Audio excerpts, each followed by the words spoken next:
कांग्रेस जाने अनजाने ऐसी गलतियां कर रही है जिससे भाजपा सहित पूरे एनडीए को हमला करने का मौका मिल जा रहा है। अभी प्रधानमंत्री नरेंद्र मोदी की मां को गाली देने का विवाद थमा भी नहीं था कि बिहार की तुलना बीड़ी से किए जाने से एक नया विवाद फिर से शुरू लग गया है। यह अजीब है कि हर बार चुनाव के दौरान राज्य की अस्मिता से जुड़ा ऐसा विवाद जरूर खड़ा हो जाता है। गलती कोई एक पार्टी करती है और भुगतना पूरे गठबंधन को पड़ता है। पीएम की मां को गाली दिए जाने का मुद्दा भाजपा ने ऐसे उठाया या लपका कि बिहार बंद तक बुला लिया। पूरे राज्य में प्रदर्शन किए गए, असर कितना रहा या क्या संदेश गया यह छोड़ दीजिए। मुद्दा यह है कि आप फुल टॉस दे रहे हैं बॉस, यह जानते हुए कि बैट्समैन पिच पर बिल्कुल तैयार है। ऐसा ही एक दूसरा फुल टॉस बीड़ी विवाद भी है।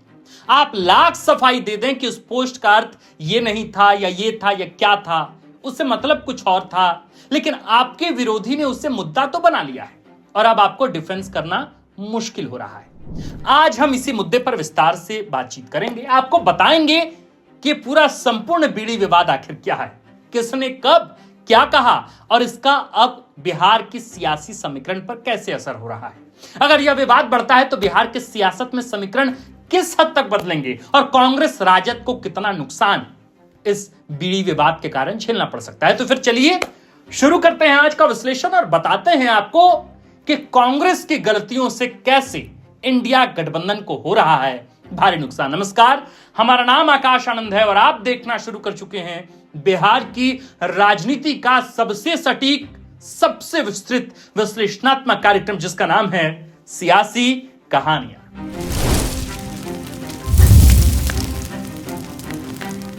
कांग्रेस की केरल इकाई ने सितंबर 2025 में अपने आधिकारिक एक्स अकाउंट पर एक पोस्ट साझा की जिसमें केंद्र सरकार के जीएसटी टैक्स सुधारों का मजाक उड़ाया गया। आपको पता है कि हाल ही में जीएसटी में बड़े बदलाव किए गए हैं। 4 स्लैब की जगह 2 ही स्लैब रखा गया है। केरल कांग्रेस द्वारा सोशल मीडिया पर किए गए इस पोस्ट में लिखा था, बीड़ी और बिहार दोनों बी से शुरू होते हैं, माने बी से बीड़ी बी से बिहार, और अब इन्हें पाप नहीं माना जा सकता। ये कांग्रेस इकाई ने सोशल मीडिया एक्स पर ये पोस्ट साझा किया। बिहार के लोगों को इस बात से बड़ी नाराजगी हुई कि भाई केरल कांग्रेस ने बिहार की तुलना बीड़ी से ही कर दी है। लोगों की भावनाएं बड़े स्तर पर आहत हुई और इसका विरोध कड़े शब्दों में किया गया, होना भी चाहिए। बिहार के नेताओं और लोगों ने इसे बिहार की संस्कृति और पहचान पर हमला बताया। खासकर एनडीए के नेताओं ने इसे बिहार का अपमान बताया। बिहार के उप मुख्यमंत्री सम्राट चौधरी ने कहा कि कांग्रेस ने पहले पीएम मोदी की मां का अपमान किया और अब पूरे बिहार को नीचा दिखाया। उन्होंने प्रेस कॉन्फ्रेंस कर कहा कि कांग्रेस हमेशा बिहार का अपमान करती है और इसका जवाब बिहार की जनता देगी। जेडीयू के संजय झा ने कहा कि बी का मतलब बुद्धि भी है जो कांग्रेस के पास नहीं है। बड़ी बात है कि इस मुद्दे पर राजद के सबसे बड़े चेहरे तेजस्वी यादव का भी बयान आ गया है। मीडिया रिपोर्ट्स के अनुसार आरजेडी के तेजस्वी यादव ने भी कहा कि अगर बिहार का अपमान हुआ है तो कांग्रेस को माफी मांगनी चाहिए। उन्होंने यह भी कहा कि बिहार एक महान राज्य है और इसका अपमान कतई नहीं किया जा सकता। साफ है कि राजद ने इस बयान से खुद को किनारा कर लिया है। विवाद बढ़ने पर केरल कांग्रेस ने पोस्ट तो डिलीट कर दी और माफी भी मांग ली। कांग्रेस ने कहा कि यह पोस्ट पार्टी का आधिकारिक रुख नहीं था और इसे गलत तरीके से समझा गया। केरल कांग्रेस के नेता पी अनिल कुमार ने स्पष्ट किया कि पोस्ट बिना मंजूरी के डाल दी गई थी और इसे तुरंत हटाकर खेद जताया गया, लेकिन अब तक काफी कुछ डैमेज तो गुरु हो चुका है और यह मुद्दा सियासी हथियार यानी पॉलिटिकल टूल बन गया है। बिहार को लेकर अपमानजनक या विवादास्पद बयानबाजी का इतिहास बेहद पुराना है और ये बयान अक्सर बिहार की सामाजिक आर्थिक स्थिति, प्रवासियों या सांस्कृतिक पहचान को निशाना बनाते हैं। ऐसे बयानों ने बार बार सियासी और सामाजिक बवाल मचाया है। उदाहरण के लिए मई 2004 में तत्कालीन प्रधानमंत्री अटल बिहारी वाजपेयी ने एक चुनावी सभा में कहा था, मैं अटल हूं, बिहारी नहीं, जिसे बिहारी अस्मिता पर हमले के रूप में देखा गया। आरजेडी ने इसे बिहार के अपमान के रूप में प्रसारित किया था। इसी तरह 2008 में जदयू नेता शरद यादव ने संसद में बिहारियों को सांप और करी खाने वाला कहा था। 2008 में एमएनएस प्रमुख राज ठाकरे ने इस तरह के बयान हम सबके जहन में हैं जो बार बार वे देते रहे। 2009 में दिल्ली के तत्कालीन मुख्यमंत्री शीला दीक्षित ने कहा था कि बिहारी प्रवासी दिल्ली की सुविधाओं पर बोझ डाल रहे हैं। यहां तक कि प्रधानमंत्री ने भी एक बार बिहार की डीएनए का जिक्र किसी बयान में किया था जिसका विरोध हुआ था।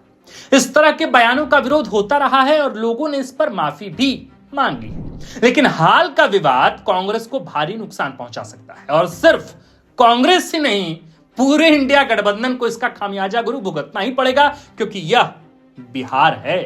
बिहार विधानसभा चुनाव 2025 के संदर्भ में पीएम की मां को गाली और बीड़ी विवाद ने कांग्रेस और महागठबंधन की सियासी स्थिति को थोड़ा कमजोर किया है। ये दोनों विवाद बिहार की भावनात्मक और सांस्कृतिक अस्मिता से जुड़े हैं, जो वोटरों के रुझान को प्रभावित कर सकते हैं। नीचे इन विवादों का असर और वोट के लिहाज से संभावित नुकसान को आसान भाषा में 3 पैराग्राफ में समझाया गया है, जिसमें जातीय समीकरण, क्षेत्रीय प्रभाव और सियासी नुकसान शामिल है। बिहार के संदर्भ में कुछ ऐसे मुद्दे हैं जो जाति और वोट बैंक के समीकरण से ऊपर है, जैसे बिहारी गौरव या बिहारी अस्मिता का मुद्दा। अगर वोटरों के मन में यह बात घर कर जाए कि कोई पार्टी बिहार का अपमान कर रही है या बिहारी अस्मिता को ठेस पहुंचा रही है, तो वोटरों को उसे पार्टी से मुंह भंग हो जाता है। ठीक वैसे ही जैसे राष्ट्रवाद के मुद्दे पर भारत के किसी भी राज्य में लोग वोट देने से नहीं कतराते, क्योंकि वे सबसे पहले यह चाहते हैं कि कोई अपने देश, अपनी माटी का अपमान न करे। बिहार के संदर्भ में जिस तरह की बात कांग्रेस की तरफ से आई है, निश्चित रूप से भाजपा इसे बड़ा मुद्दा बनाने की कोशिश कर रही है। इसका नुकसान कांग्रेस को और महागठबंधन को जरूर उठाना पड़ सकता है। इस तरह की विवाद से 2-3 चीजें होती हैं। पहले तो यह कि जनता का पार्टी के ऊपर से विश्वास उठता है, और दूसरा, कार्यकर्ता भी पार्टी के स्टैंड को डिफेंड नहीं कर पाते हैं। तीसरा असर यह है कि आपके सहयोगी दल भी आपसे किनारा कर लेते हैं, जो कि फिलहाल बिहार में हो रहा है, जैसा कि बीड़ी विवाद के संबंध में या संदर्भ में देखने को हमें मिल रहा है। फिलहाल बिहार में राजद ने साफ साफ कह दिया है कि अगर ऐसा हुआ है तो कांग्रेस को माफी मांगनी चाहिए। इसलिए पार्टियां ऐसे विवाद से बचती हैं, लेकिन कांग्रेस ने एक बड़ा मौका दे दिया है, जिसे भाजपा लगातार भुना रही। चुनाव पर इस विवाद का असर इस बात पर भी निर्भर करता है कि भाजपा इसे किस हद तक प्रचारित करेगी और किस तरीके से बिहारी प्राउड का जो सेंटिमेंट है उसको खरीदने की कोशिश करेगी। देखिए, जो कांग्रेस के वोटर हैं उन पर शायद कोई खास असर नहीं पड़ेगा, लेकिन नए वोटरों को अपने साथ जोड़ने में कांग्रेस के लिए यह मुद्दा मुसीबत खड़ी करेगा। जबकि अभी कांग्रेस को नए वोटरों की ही जरूरत है, तभी वे अपनी सीटें बढ़ा सकते हैं। कुल मिलाकर इस एक मुद्दे ने न सिर्फ कांग्रेस के लिए चुनावी मुसीबत खड़ी की है, बल्कि गठबंधन के तहत भी उनके लिए स्थितियां बहुत माकूल नहीं रह गई हैं। राजद और कांग्रेस पहले से ही सीट शेयरिंग को लेकर तनाव में है। उनके बीच रस्साकशी चल रही है और अब इस विवाद के बाद शायद सीट शेयरिंग का फॉर्मूला भी थोड़ा बहुत प्रभावित होगा। हो सकता है कि कांग्रेस और राजद के बीच तनाव और बढ़े और इन सभी का असर सीधे तौर पर आने वाले विधानसभा चुनाव पर पड़ने वाला है।